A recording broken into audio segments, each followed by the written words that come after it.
अगं मुलांच्या शाळेमुळे काही वेळच मिळत नाही यायला. मुलं कुठल्या शाळेत जातात?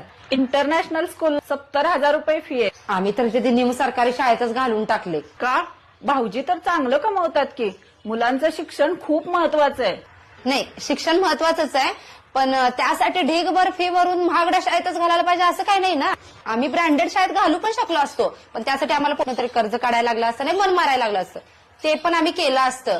पण तेवढंच शिक्षण साध्या शाळेत पण मिळतंयच ना. आणि ब्रँडेड शाळेत घातल्यानंतर तिथली येणारी मुलं आहे ती श्रीमंत घरातली असणार. त्यांचं राहणीमान, त्यांचं वागणं, त्यांच्या ब्रँडेड ट्रिप, हे सगळं बोलणं माझं पोरगं ज्यावेळेला तिथं जाऊन ऐकेल आणि घरी येईल त्यावेळेला त्याला त्याच्या आईबापाची पण लाज वाटेल. का तर माझ्या आईबाप माझ्यासाठी काही करतच नाहीत, माझ्या आईबापाने आमच्यासाठी काही कमवूनच ठेवलं नाही. बाकीची मुलं किती ब्रँडेड राहतात ह्याचं तर तुलना करायला लागेल. आपल्याला काय पाहिजे की आपला मुलगा यशस्वी झाला पाहिजे, त्याचं भविष्य चांगलं झालं पाहिजे. मग तिथं जाऊन जर तुलना करून तो निगेटिव्ह होणार असेल, त्याला त्याचं जे मिळाले आयुष्यात त्याचा पण कमीपणा वाटत असेल, आईबापाचा कमीपणा वाटत असेल, आईबाप कुठल्या कष्टात ना आपल्याला तिथं शाळेत पाठवतात ह्याची जाणीव पण नसेल, मग काय गरज आहे एवढ्या ब्रँडेड शाळेत घालण्याची?